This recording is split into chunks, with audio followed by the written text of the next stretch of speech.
आज हम अध्ययन करेंगे भारत का संवैधानिक विकास।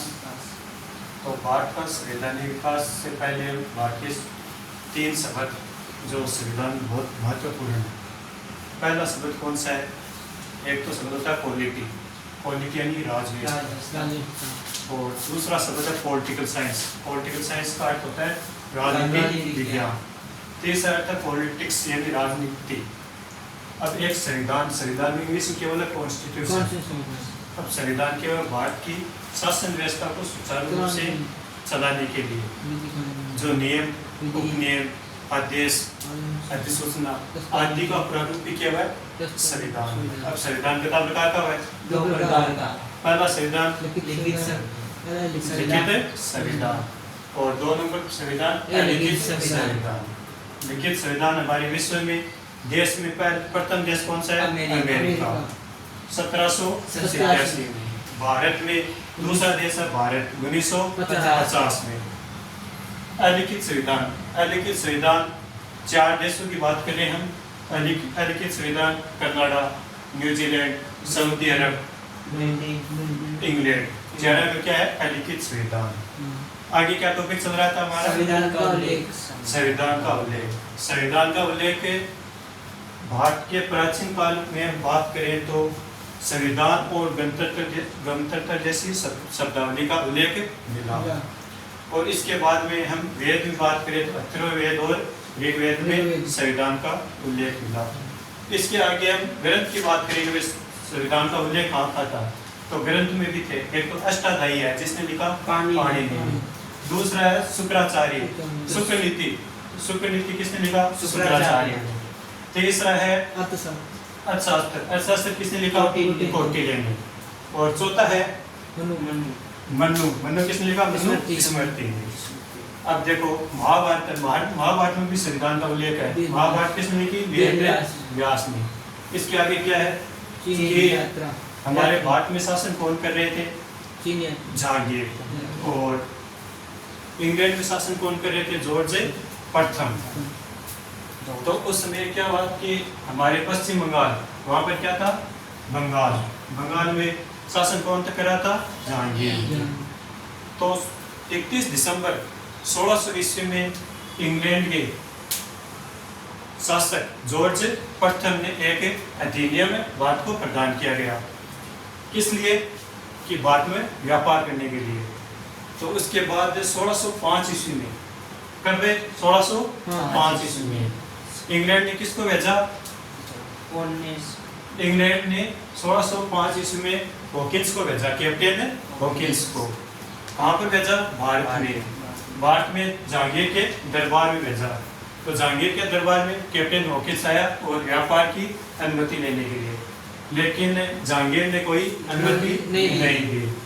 उसके बाद इंग्लैंड को बार प्रयास किया और अंत में 1615 ईस्वी में थॉमस रो नामक एक व्यक्ति ने भेजा और जहांगीर से मुलाकात करके उसने भारत में व्यापार करने की अनुमति ले ली और जहांगीर ने अनुमति दे दी। उसके बाद में आगे क्या हुआ? 1700। अब देखो ईस्ट इंडिया कंपनी ने व्यापार करने की अनुमति तो ले ली। अब देखो एक तो इंग्लैंड देश, इंग्लैंड में भी ईस्ट इंडिया कंपनी और इंग्लैंड ये दोनों अलग अलग है। तो ईस्ट इंडिया कंपनी इंग्लैंड की भी पर है अलग अलग। अब शासन करने लगी। कब तक ईस्ट इंडिया कंपनी शासन किया? तब तक अंग्रेज ने कोई अधिनियम नहीं बनाया। मतलब कब आया था? 1773। 1773 में ईस्ट इंडिया कंपनी खातर अंग्रेज ने कानून बनाने की खातर, कंट्रोल करने की खातर एक एक्ट लिया। अब देखो 1773 शासन कब करने लगा? 1615 से 1773 तक अंग्रेज ने कुछ अधिनियम नहीं बनाया। तो ईस्ट इंडिया कंपनी राजनीति करने लगी, व्यापार करने लगी। इस कारण ईस्ट इंडिया कंपनी को कंट्रोल करने के लिए 1773 में ब्रिटिश सरकार ने एक एक्ट लाया गया। 1773 में पहला कौन था? ईस्ट इंडिया कंपनी को कंट्रोल करने के लिए। और इसी एक्ट के अनुसार ही हमारे भारत में संविधान का निर्माण हुआ। इसके आगे इस 1773 एक्ट में ही भारत में कोलकाता में एक सुप्रीम कोर्ट यानी सर्वोच्च न्यायालय की स्थापना की गई। कब की गई? 26 जुलाई 1774 को। तो उसमें 4 न्यायाधीश, एक न्यायाधीश, एक तो मुख्य न्यायाधीश प्लस 3 अन्य न्यायाधीश। एक मुख्य न्यायाधीश कौन थे? एलिजा इम्पे, और 3 अन्य न्यायाधीश कौन थे? लिविस्टर, हाइड और चैम्बर। तो अब इस सुप्रीम कोर्ट के मुख्य न्यायाधीश की नियुक्ति और पद से हटाने का काम कौन कर रहे थे? इंग्लैंड का जॉर्ज थर्ड। उस समय इंग्लैंड में शासन किसका था? जॉर्ज थर्ड का। वह पूरा कार्यकाल करता था। अब बंगाल के गवर्नर जनरल, मद्रास और मुंबई के 2 गवर्नर जनरल, इस दुनिया को मिलाकर एक गवर्नर जनरल बना दिया। किसका बनाया? बंगाल का गवर्नर जनरल। बंगाल का प्रथम गवर्नर जनरल कौन थे? Lord Hastings. इसके बाद इस गवर्नर जनरल को कंट्रोल करने के लिए इंग्लैंड सरकार ने क्या किया था? बीओटी का गठन किया गया था। बीओटी का गठन, बीओटी का फुल फॉर्म क्या होता है? Board of director. इसके बाद इंग्लैंड ने आगे जाकर एक अधिनियम और पारित किया था, पिट्स इंडिया एक्ट 1784। इसमें क्या है कि पिट्स इंडिया एक्ट 1784 पारित किया था। उस समय इंग्लैंड का प्रधानमंत्री कौन थे? पिट्स द यंगर। इसके नाम पर इसका नाम क्या पड़ा था? Pitt's India act. तो ईस्ट इंडिया कंपनी ने व्यापार के साथ साथ राजनीति करनी स्टार्ट कर दी। तो पिट्स इंडिया एक्ट के अनुसार ये इस दुनिया को क्या किया? अलग अलग कर दिया, व्यापार और राजनीति को। इसके जाके आगे चलकर पिट्स इंडिया एक्ट में ही बीओसी का गठन किया गया। बीओसी का क्या होता है? Board of control. तो बोर्ड ऑफ कंट्रोल में गठन के लिए कितने सदस्य थे? 6 सदस्य। एक सदस्य का क्या नाम था? और दूसरा सदस्य राज्य सचिव, और 4 सदस्य प्रीवी काउंसिलिंग के थे, जो राजा महाराजा की काउंसिलिंग होते थे। अब इसकी नियुक्ति और हटाना कौन करता था? ब्रिटेन का सम्राट। इसके जाकर आगे जाकर तीसरा कार्य क्या किया? गवर्नर जनरल परिषद में 4 सदस्य हुआ करते थे, तो उसको 4 से कम करके 3 कर दिया।